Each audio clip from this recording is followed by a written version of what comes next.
ubuhanuzi rero bukaba bukomeje gusimbuka impapuro za Bibiliya buza hanze, ukuri kwishakiye inzira nk'uko mpora mbikubwira, kuko ushobora kubeshya abantu bose icyarimwe ariko ntushobora kubabeshya igihe cyose.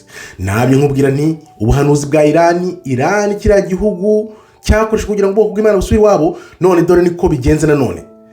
Trump rero akaba atangiye kurira, yahamagaye Putin amubwira ati dufashe ukuntu twarangiza kino kibazo cya Irani, intambara iranze. Byagenze gute rero? Isiraheli na Amerika bateguriye intambara, bumvaga ngo bazahita barasa Irani mu kanya gato nk'ako guhumbya ngo bihite birangira. Kubera iki?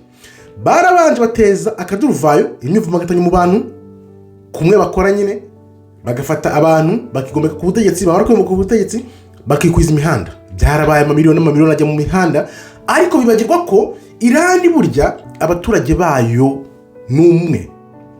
Byagenze gute rero?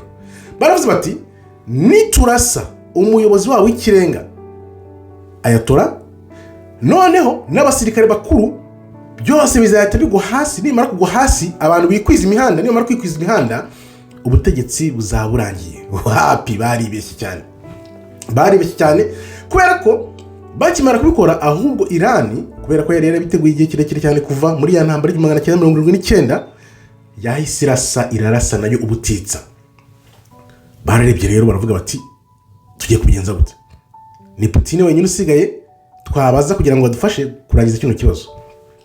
Noneho wibuke ko mu myaka nk'ibiri ishize Putin yaje hanze ku muntu utarabibona, mwega abantu muhakana ibintu mutazi, yerekanye ko ubwoko bw'Imana bwo muri Bibiliya bose abantu muri Bibiliya barabirabura. Iyo video uyishake ujye kuri channel yitwa ijambo ry'umwimerere uyishake, cyangwa se nanjye nazo kwishaka ngushyire hano. Putin yerekana ko abantu bose bo muri Bibiliya barabirabura bose. Ntari Moscow mu Burusiya birazwi neza ko ubwoko bw'Imana bwose muri Bibiliya, ba Mose, ba Yeremiya, ba Ezekiel, ba Daniel, ba Yakobo, ba Yosefu, bose bari abantu bose abuzi, ba Yesaya, abandi bose barabirabura. Hano rero ni ubuhanuzi butangira kwigaragariza, abantu benshi batabyumva baharira bakajya mu bintu byo kuvuga ngo no ibintu maze imyaka n'imyaka mbikubwira. Ibintu nako kibiri gufata intera biri guhindura isura. Nuko iki? Nuko za Amerika na Isiraheli iriya ya fake yijyanye hariya nko nabikubwiye, nabyo wenda nzabigeraho mbigusobanurire, cyangwa se urebe no kuri iyo channel yitwa ijambo ry'umwimerere ubirebe. Bivuze iki rero? Bo bari bazi ko intambara bahita birangiza, bagahita bakora ya Isiraheli nini, bakavuga ngo ubuhanuzi burasoje nkuko nabikubwiye. Ariko ubuhanuzi bw'Uwiteka nibwo bugitangira, kubera ko iriya Isiraheli yijyanye hariya niyiri nyuma ya byose nishaka kugira ingufu, ariko Imana izabatamaza nkuko tubisanga mu byahishuwe 2:9 n'ibyahishuwe 3:9 ngo ba bantu bita ngo n'ubwoko bw'Imana ahubwo ari amasinagoge ya Satani. Fata Bibiliya yawe birebe mu byahishuwe 2:9 3:9 ni amasinagoge ya Satani. Byagenze gutero, urabona imyaka bamaze hariya 70 n'imisago, bafashe umuco, bafata ururimi, bafata byose, ku buryo kuvuga ko atari ubwoko bw'Imana ntabwo byakora. Ku bantu batabizi batabirimo ntibyakora. Ibintu tumazemo imyaka tubereka. Bivuze iki rero? Bivuze ko bo bashatse guhita baca umuvuno kugira ngo bahite barangiza bafate icyo gihugu cy'isezerano bakigire ngo kimeze muri Bibiliya, babeshya abantu ngo nibo bwoko bw'Imana. Ariko wibuke nakweretse wa muryango wa Nowa yari afite abahungu 3, Shem, Ham na Yafef. Isezerano ry'Uwiteka riza riva kuri Terah rikamanuka rikajya kuri Abraham, Isaac na Yakobo na 12. Abo 12 rero uwo mujyo wa Shem nta hantu hurira na Yafeti aribo bariya bijyanye hariya, nkuko tubisoma mu itangiro ko Yafeti yari kujya mu mahema ya Shem. Nibyo byabaye rero. Urusengero rw'Uwiteka rwa kabiri rumaze gusenywa muri 70 AD, abaroma basenye Yerusalemu, nibwo ubwoko bw'Imana bw'abirabura bwakuriye imishwaro buza muri Afrika, abandi baza kujyanwa hehe muri Amerika mu bucakara muri imyaka 400 ishize, bakaba ariyo myaka Abraham Imana yamweretse ko bazamara imyaka 400 mu gihugu bazaba batazi, bazagira mu bucakara bukomeye cyane, bazahagirira inzara n'inyota ikabicwa bamara kugeza umubisha abanogonoye akabambika iminyururu y'ibyuma ku majosi nk'uko byaje kugenda nk'uko ubibona aho ngaho nabikweretse. Bivuze iki rero? Bivuze ko Irani yo yarabiteguye, imaze kubitegura bo bumva ko bazahita bakubita bagahita bagenda. Ikibazo rero kiri gutera no kubera iki Trump yahise yirukanyira guhamagara Putin. Wibuke Putin bamushyize muri ya ntambara na Ukraine. Cya gitabo nakwandikiye urakibuka, kimwe nanditse intambara ya Ukraine neretswe imyaka 10 mbere yuko biba, urabyibuka? Dore ngiki gitabo Kenya na Ukraine, intambara ijya kuba muri Ukraine. Kino gitabo nagihaye muri 2010 ndacyandika kibaho ngisora muri 2020 nyuma y'imyaka 2 intambara ya Ukraine iratangira. None rero Trump umva ukuntu abantu wagira nta n'ubwenge bafite. Urabona ba Trump Isiraheli bari barimo barabwira Putin ngo ni umugome, ni umukriminel, yateje intambara yagize gute, kandi nibo bamuteje intambara na Ukraine bashaka kwajyana za misile, arabamenya abivuna hakikare. Kubera iki rero bari guhamagara Putin, Trump ari guhamagara Putin? Kubera iki? Nuko amavuta yahenze, ibyo bibeshyaga ngo bararangiza intambara mu minsi 4 byaranze intambara bari kwitsindwa. Kandi ngo barimo barashaka uburyo ngo bavuga ngo intambara ngo bayitsinze. Ntibishoboka kuko isi yose izi ko Amerika iri gutsindwa muri iyo ntambara, kubera ko akagunguru ka petroli kageze ku madolari arenze 100. Ku bantu bakurikira ibyo muri Irani baravuga ahubwo bishobora kugera kuri 200, bishobora kugera kuri 500 niba bikomeje gutyo.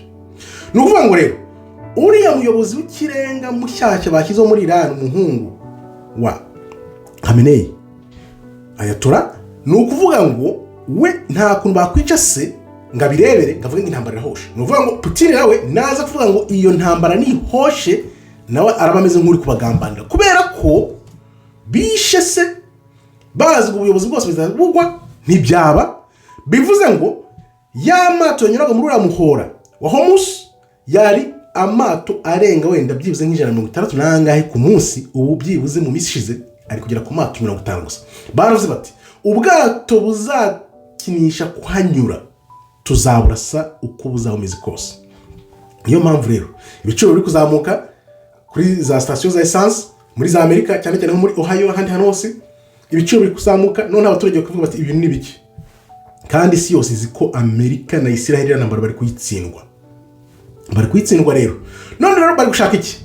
Barimo barashaka ukuntu basohoka muri ira ntambara, noneho ngo bakabeshya ngo batsinze intambara. Ntibishoboka. Ubu ni ubuhanuzi buri gusoza, kandi Putin arabazi neza, ari kubaseka. Ahubwo urumva Putin bamuteje intambara ya Ukraine nkuko maze kubikwereka. Baramutuka baravuga ngo afatanya na za Irani, baramutuka bamufatira ibihano, babigenza gute byose, ariko bifata ubusa. Ni ukuvuga rero ngo ingufu ziri kugenda zijya muri Irani n'Uburusiya n'Ubushinwa. Ni ukuvuga ngo Amerika bwa buhanuzi nkuko abantu bose bavuga ko Amerika izagira gutya ikava kuri Isiraheli. Rona Isiraheli irababeshya tubifite neza, mwebwe ni murakurasa mwice umuyobozi w'ikirenga, byose bizabirangira. Ariko barabyibeshye, urabona ko babyibeshye. Bivuze iki rero? Bivuze ko iyi ntambara kugira ngo ihoshe, byari nakubwiye Satani yamafita amayeri n'amanyanga nk'igihumbi. Bagiye kubigenza gute rero? Isi yose byanze bikunze irabona ko Amerika ihataye bari komeye cyane. Niyo barashe Irani ibisasu bateye, uziko bateyeyo ibisasu birenga 900 mu masaha arenga 12 y'igihe cya mbere, ari nabyo byahitanye Ayatollah.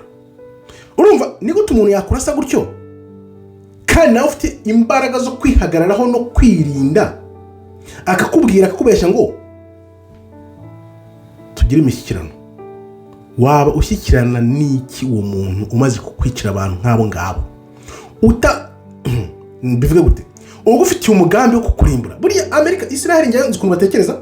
Amerika uzi kwitekereza. Amerika yo ni nk'abajeyi, kubera ko byose ni ubuhanuzi. Amerika cyagiye hariya kirashingwa kugira ngo kizakoreshwe mu bihe bya nyuma, ariyo Babuloni iraguye dusoma mu byahishuwe. Bivuze iki rero? Nuvuga ngo Amerika kiri hariya, ka Isiraheli kariya, kubera ko bari abantu bijyanye hariya, ariko urebye imitekerezo n'ubwenge bavomye, ubwenge bafite. Niho bitubona ko ijambo ry'Uwiteka twahishwe tutazi rihambaye. Bari abantu muri Isiraheli batwita goyim bivuze iki? Goyim bivuga nk'igisimba, badufata nk'aho turi imbwa, ibisimba byibera aho, niko badutekereza. Uzana rero gusukura umuntu muri Isiraheli ashobora kujya mu muhanda agahagarara kugira ngo bisi ntigende, kubera ko bumva ko n'ubwoko ngo buri hejuru ya bose. Nahise nibaza, turamutse dufite nk'ubwoko bw'Imana, abirabura twongera kubisubizwa tukaba ubwoko bw'Imana bukunda Imana nk'uko byanditswe mu Gutegeka kwa 2, nimuba abantu banjye nanjye nzaba Imana yanyu. Ibaze icyo gihe Imana niba Imana yacu natwe tukaba abantu bayo, turi mu mucyo n'urumuri n'ukuri, ukuntu tuzaba dufite imbaraga zihambaye. Nibyo nashaka kwereka. Ari naho rero naganiriye n'umuntu uva muri Isiraheli, ndamubaza nti mufite Imana, mufite Kristo, mufite na King David, umwami Dawidi. Arambwira ngo no, ninde wakubwiye ko Kristo ari cyo dupfana? Yarabinyibwire njye ubwanjye, turi kuganira igiheburayo, ariko mbaza wakigiye he? Ni byiza cyane, tovmeyod tudahaba. Noneho arambwira ngo Kristo ntacyo dupfana, gusa nuko yadukunze, ariko nta kintu na kimwe dupfana. Ngo nari mbizi nyine katari ubwoko bw'Imana nkuko nabikweretse ku giti cy'umuryango wa Nowa. Noneho nibwo nahise mvuga nti bya bintu nibyo. None ndamubaza se mufite n'umwami Dawidi, ariko n'umwami Dawidi ni sawa? Ngo no, Dawidi, umwami Dawidi nawe nubwo yadukunze ntacyo dupfana. Ibyo bintu nuko ntafite ahantu nabifashe, ariko yarabinyibwiye gutya face to face turi kumwe. Arambwira ngo Kristo ntacyo bapfana, umwami Dawidi ntacyo bapfana, ngo gusa nuko babakunze. Nahise mvuga okay, ibyo nashaka ndabimenye, mpita nihitira ndagenda. Ubuhanuzi rero ni ukuvuga ngo Satani afite ya myaka 4 isigaye, 2027 na 2026 nayo irimo, noneho dufate na 28 na 29 na 30, bashaka gusoza ya gahunda ya Antikristo kugira ngo bigarurire kiriya gihugu ko kizaba kingana, bavuge ngo ubuhanuzi burasoje. Niyo gahunda. Ariko Imana ni umuhanga ukomeye cyane. Imana yatambitsemo Irani nari mbizi, nari kubwiye neza nkuko twababwiye ibintu bya 2019, nimwifata ibyo bintu mwijya muri ibyo bintu muranga mwanga kumva ibintu twatumaze imyaka 10 yose tubaburira tuti mwijya muri ibyo bintu. Ubuhanuzi bwa Irani narakubwiye biranditse, nubwo ntari umuhanuzi. Ngiye ntabwo ndi umuhanuzi, ntabwo njya niyita umuhanuzi na rimwe. Twereka ibintu tugashungura, Imana ikatwereka, noneho tukabigeza ku bantu. Ntuzigera wumva niyita umuhanuzi na rimwe, kuko umuhanuzi ni wa wundi uvugana n'Imana direct. Imana ikamuha ubutumwa atari ukukwereka. Imana ishobora kutwereka ikadutuma nk'intumwa atari abahanuzi. Ngiye ntabwo nzita umuhanuzi. Bandi babyuka bavuga ngo ni abahanuzi, ngaho mbwira reba bahanuye ibyo bahanuye. Harimo abayita abahanuzi bavuze ngo Amerika ngo na Isiraheli ngo bakomeye. Noneho nanjye wakubwiye ko Irani izabahagama, none Irani izahindura ubuhanuzi bukagaragara. Ndamutse unyise umuhanuzi n'uwo wundi wahanuye ibya Amerika, ninde waba umuhanuzi? Nawe urabyumva. Ariko njyewe ntaho nshaka kwita umuhanuzi, kuko nziko neza kwita umuhanuzi ni ikintu kizira ku Mana, kuko ubututsi Imana, ko Imana ntabwo yavuganye nawe direct nkuko yavuganaga na Amos, nkuko yavuganaga na Hariya. Bariya bose bari bahanuzi bavuganaga n'Imana imbona nkubone. Imana rero iguhaye nk'akantu cyangwa umwuka wera akakwereka akantu, ntago bikugira umuhanuzi. Uba weretswe nyine gusa, ntago ari umuhanuzi. Abenshi rero babyuka bakita abahanuzi. Ngiye numva mbagira ikigongwe, numva mbabariye kabisa, kuko ntago babazi ibyo barimo. Nta kwagutinya kw'Imana bafite. There is no fear of God in them, not at all. Nta bwoba bw'Uwiteka bw'Imana bafite muri bo na rimwe. Bivuze ngo rero, bivuze ko ibi turi kwinjiramo ni ibihe by'ubuhanuzi bugiye kugaragara. Urumva Trump yatangiye kwigamba hirya no hino ngo telefone navuganye na Putin ngo ni ibintu bimeze neza, ngo numvishe ngashaka kugira ngo gukemura ikibazo ngo cyo muri Irani n'ibyo. No, Irani ntago ari abantu batabona. Irani irabizi. Irani reba ukuntu Uburusiya bwitwara mu kibazo, kuko Uburusiya bushaka kutinjiramo cyane. Kandi Irani, abantu bo muri Irani ukuntu bafite umuhate, bafite umutima, bameze neza, ubendereje. Amerika igiye kuhabonera ibibazo, nabo bazayisubiza, barase nibumva barushye nabo, noneho bavuga bati turarangije. Ariko biriya ni gasopo bahaye Amerika na Isiraheli, nimwongera kwibeshya tuzabonana nawe. Nuvuga ngo buriya noneho bigenda kuba n'agahenge bigenge, noneho bazakora bomba atomique, bamara gukora nuke, noneho bafite bombe nucleaire, bafite bombe atomique, bafite nuclear. none urumva ukuntu bizagenda. Ni ukuvuga ngo ubu ngubu iriya Isiraheli igiye guhunga yirukanye naho hirya, ishaka ukuntu yubaka rwa rusengero rwa gatatu, ishaka ukuntu ikora kiriya gihugu. None bavuga ngo ubuhanuzi burasoje, kuko byanze bikunze urabona ko noneho ubu ngubu Irani igiye kwisuganya mu ngufu.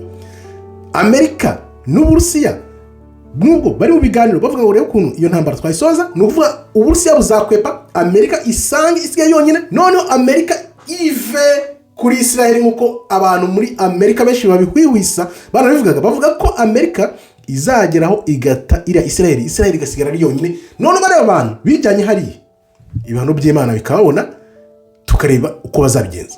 ari naho noneho rero Amerika nayo nigwa, kuko biriya byose bigamije kugira ngo idolari rigwe, imbaraga za Amerika zigwe. none byose nimara kugwa, byose byaguye, nibwo bazajya muri ya ntambara rero yeruye, aribwo abashinwa bazamanuka mu kibaya cya Yoshafati, abantu bose bamanuke, hajye abasirikare barenga miliyoni 2 muri kiriya kibaya.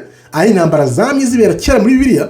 noneho ya ntambara ya Armageddon ariyo izaza ari karundura, noneho ubwoko bw'Imana bwongere bukusanywe buvuye mu mpande enye z'isi, cyane cyane bari abirabura bari muri Amerika aribo Bayuda, n'ubwoko 10 bwaburiye muri Afurika baze hamwe mu kuboko k'Uwiteka, twongere dukore inkoni imwe, tube cya gihugu Imana yasezeranyije Abraham, Isaka na Yakobo na 12. noneho nuko filimi zizinga, Kristo atubera umwami, natwe tuba abantu be, kandi ntabwo tuzongera gukenera urumuri cyangwa umucyo, kuko Uwiteka Imana azatuboneshereza ubwe wenyine.